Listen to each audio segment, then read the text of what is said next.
మీ అందరితో నేను కోరేది ఒకటే, ఇప్పుడు ఒకసారి మోసం జరిగితే మీరందరు సినిమాలు చూస్తారా? సినిమాలు చూస్తారా? వరంగల్ తూర్పులో చూడరా? మీరు చూస్తారా? బాహుబలి సినిమా చూసిర్రా? పార్ట్ 1 చూసినరా? పార్ట్ 2 కూడా చూసినరా? ప్రియాంక గాంధీ అరే నువ్వు దండం పెడతా బంద్ చేయరా, ఆయన గొంతుని లేక చచ్చిపోతున్నాడు. అప్పుడేమో అసెంబ్లీ ఎన్నికలకు ముందేమో మోసం పార్ట్ 1. ఆ రోజు ఏం చెప్పిండు? ఇగో నేను రుణమాఫీ చేస్తా, డిసెంబర్ 9 నాడు వస్తూనే ఉన్నా, సంతకం పెడితేనే ఉన్నా, ఎంబడే చేస్తా, తులం బంగారం ఇస్తా, 2500 ఇస్తా, 4000 ఇస్తా, అల్లం ఇస్తా, బెల్లం ఇస్తా అని మోసేతికి బెల్లం పెట్టిండు, ఓట్లు వేయించుకున్నాడు, అవతల పడ్డాడు. ఇప్పుడు మళ్ళీ మోసం పార్ట్ 2. మోసం పార్ట్ 1 ఏమో అసెంబ్లీ ఎన్నికల కోసం, మోసం పార్ట్ 2 ఏమో పార్లమెంట్ ఎన్నికల కోసం. ఇప్పుడు ఏం చెప్తాడు? ఏ ఊరికా పోతే ఆ ఊళ్ళో ఫేమస్ దేవుడు ఎవరైతుంటారో దేవుని మీద ఒట్టు పెడతాడు. కొత్తగా మన యాగిరూటకు పోయిండు, లక్ష్మీ నరసింహస్వామి మీద ఒట్టేసి చెప్తున్నా 15 ఆగస్టుకు రుణమాఫీ చేస్తా అంటుండు. నిజామాబాద్ పోయిండు, బాసర సరస్వతి తల్లి మీద ఒట్టు పెడుతున్నా నేను 15 ఆగస్టుకు రుణమాఫీ చేస్తా. రేపు వరంగల్కి వస్తాడు, భద్రకాళి మీద ఒట్టేస్తున్నా, భద్రకాళి అమ్మవారి మీద తప్పకుండా రుణమాఫీ చేస్తా అంటాడు. దయచేసి నేను మిమ్మల్ని కోరేది ఒకటే, మోసం మొదటిసారి జరిగితే నమ్మిన వాళ్ళది తప్పు కాదు, మోసం చేసినోంది తప్పు అవుతుంది. ఎందుకంటే మొదటిసారి మనుషులను నమ్ముతాం, కానీ రెండోసారి కూడా అదే మనిషి మనను మోసం చేస్తే తప్పు ఆయనదే కాదే కాదు, మనదే అవుతుంది. మోసం ఎవరైతే మోసపోతున్నారో వాళ్ళది అవుతుంది అనే మాట నేను మీకు విజ్ఞప్తి చేస్తా ఉన్నా. ఇక్కడికి వచ్చిన మా ఆడబిడ్డలు, మా అన్నదమ్ములు కొంతమంది అంటారు, వాళ్ళు వచ్చి 5 నెలలు అయింది కదా ఇప్పుడే లొల్లి పెడతారా అంటున్నారు. మనం చెప్పినామా 100 రోజుల ఇది చేస్తాం అది చేస్తాం, ఇది చెయ్యి అది చెయ్యి అని మనం చెప్పినామా? ఆయననే చెప్పిండు 100 రోజుల్లోనే ఇవన్నీ చేస్తా, 100 రోజుల్లోనే తులం బంగారం ఇస్తా, 100 రోజుల్లోనే 4000 పెన్షన్లు ఇస్తా, 2500 ఇస్తా, ఇందిరమ్మ ఇండ్లు ఇస్తా, ఇవన్నీ చెప్పింది ఆయననే. అందుకే ఇలా అడుగుతున్నాం, యాద్ చేస్తున్నాం.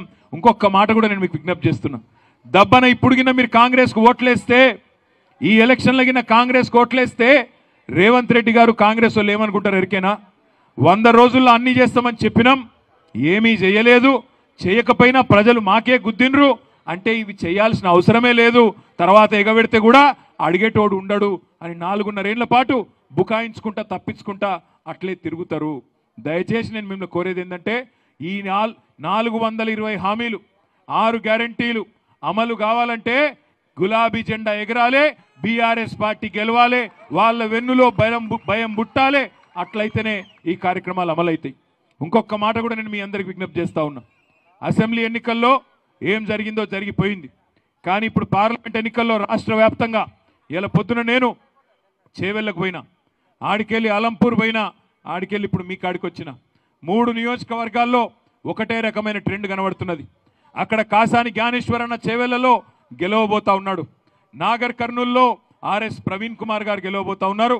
మీ దయ ఉంటే, మీ ఆశీర్వాదం ఉంటే, ముఖ్యంగా మా నాయకులు, మా కార్యకర్తలు, మా ఆడబిడ్డలు, మా అన్నదమ్ములు గట్టిగా కష్టపడితే సుధీర్ అన్న కూడా తప్పకుండా గెలుస్తాడనే మాట నేను మీకు విజ్ఞప్తి చేస్తా ఉన్నా.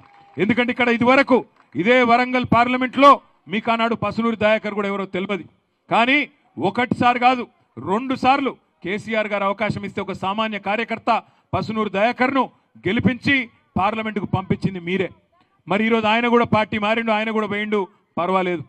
అదేవిధంగా నేను ఇంకొక మాట మీకు విజ్ఞప్తి చేస్తున్నా, ఇక్కడ ఉన్న మీ అందరికీ వేదిక మీద కూర్చున్న మాకెంత బాధ ఉందో, అయ్యో కేసీఆర్ గారు లేరు, అయ్యో పేద ప్రజల సంక్షేమం ఆగిపోయింది, అయ్యో మన ప్రభుత్వం పోయినాక కరెంటు పోతుంది, మంచినీళ్ళు చక్కగా వస్తలేవు, మళ్ళీ వాటర్ ట్యాంకర్లు తిరిగే పరిస్థితి వచ్చింది. అదేవిధంగా ఇవాళ మన ప్రభుత్వం పోయినాక మనం ఇదివరకు పెట్టిన మంచి మంచి కార్యక్రమాలన్నీ బంద్ చేస్తున్నాడు రేవంత్ రెడ్డి అనే బాధ మీకెంత ఉందో మాకంతే ఉంది. నిజంగానే కేసీఆర్ తిరిగి రావాలి అని మీరు అనుకుంటే, కేసీఆర్ గారు మళ్ళీ రాష్ట్ర రాజకీయాన్ని శాసించే రోజు రావాలి అని మీరందరూ అనుకుంటే, పార్లమెంట్ ఎన్నికల్లో మాకొక 10-12 సీట్లు ఇవ్వండి, మళ్ళీ సంవత్సరం లోపలనే రాష్ట్ర రాజకీయాన్ని కేసీఆర్ గారే శాసించే పరిస్థితి తిరిగి వస్తుందనే మాట కూడా నేను మీకు విజ్ఞప్తి చేస్తా ఉన్నా. నిజంగా టీఆర్ఎస్ కార్యకర్తలు మీరు కనుక కష్టపడితే వరంగల్లో గులాబీ జెండా ఎగరడాన్ని ఎవరు కూడా ఆపలేరు. ఎందుకంటే కడుపు మంటతోనున్నారు అందరూ. ఇంత ద్రోహమా, ఇంత అన్యాయమా, ఇంత విశ్వాసఘాతకమా అనే మాట ఇవాళ ప్రతి గులాబీ కార్యకర్త గుండెల్లో ఇవాళ మంట మండుతూ ఉన్నది. కడియం శ్రీహరి గారు ఆయన చేరిందే టీఆర్ఎస్ పార్టీలో 2013లో రాగానే వరంగల్ నుంచి ఎంపీ అయిండు. రాగానే వరంగల్ ఎంపీ టికెట్ ఇచ్చిండు కేసీఆర్ గారు. సంవత్సరం లోపలనే ఆయనను ఎంపీ పదవి రాజీనామా పెట్టించి తీసుకొచ్చి ఇక్కడ ఉప ముఖ్యమంత్రి చేసిండు. మళ్ళీ ఆ తర్వాత ఎమ్మెల్సీ చేసిండు. ఆ తర్వాత మళ్ళీ తిరిగి స్టేషన్ గన్పూర్ నుంచి మొన్న 2023లో ఎమ్మెల్యే కూడా చేసిండు. ఒక్క మనిషి ఒక 10 ఏళ్ల కాలంలో 3 చట్టసభలకు అవకాశం ఇచ్చిండు కేసీఆర్ గారు. మొదలు పార్లమెంటుకు పంపించిండు, లోక్సభకు మీరు ఆశీర్వదించిండ్రు, కేసీఆర్ గారు టికెట్ ఇచ్చిండ్రు. రెండవది శాసన మండలికి పంపించిండు. మూడోది మరి శాసనసభకు పంపించిండు. ఉప ముఖ్యమంత్రిని చేసిండు. ముఖ్యమంత్రి తర్వాత అంతటి పదవి. తర్వాత మొన్న ఆయన బిడ్డకు టికెట్ ఇచ్చిండు. బిడ్డకు టికెట్ ఇచ్చిన రోజు సంతోషపడ్డాడు, సంబరపడ్డాడు. నాకే ఫోన్ చేసిండు. నేను ఎక్కడో వేరే రాష్ట్రంలో ఉంటే ఫోన్ చేసి, రామన్న మరి నా బిడ్డకు టికెట్ ఇచ్చిండు సారు, ఆ అనౌన్స్మెంట్ చేసినప్పుడు, ప్రకటన చేసినప్పుడు నా బిడ్డ లేదు, పోయి ఆశీర్వాదం తీసుకోవాలి, జర సార్ కాడ ఎవరున్నారో చెప్పు, నేను నా బిడ్డ పోయి ఆశీర్వాదం తీసుకుంటాం, నా కుటుంబం అంతా పోయి అన్నాడు. సంతోషమన్నా, మంచిదే అని చెప్పి నేను అక్కడ సార్ కాడ ఉండే పిఏలకు చెప్పిన, ఇట్లా కడియం శ్రీయర్ గారు వస్తారు అంటే సారు భోజనానికి రమ్మన్నాడు సార్ అన్నారు. పోయినరు, బిడ్డతో పాటు సకుటుంబ సపరివార సమేతంగా పోయిండు. అక్కడ పోయి భోజనం చేసిండు. మంచిగా గంటన్నర మాట్లాడిండు అన్ని విషయాలు. సార్ నాకు అందరికంటే ఎక్కువ సాయం చేయాలి ఎలక్షన్లో అన్నాడు. సార్ కూడా మంచోడు, మంచిదే అన్నాడు. సాయంత్రం వరకు మంచిగా అక్కడనే ఉన్నాడు, వెళ్ళిపోయిండు.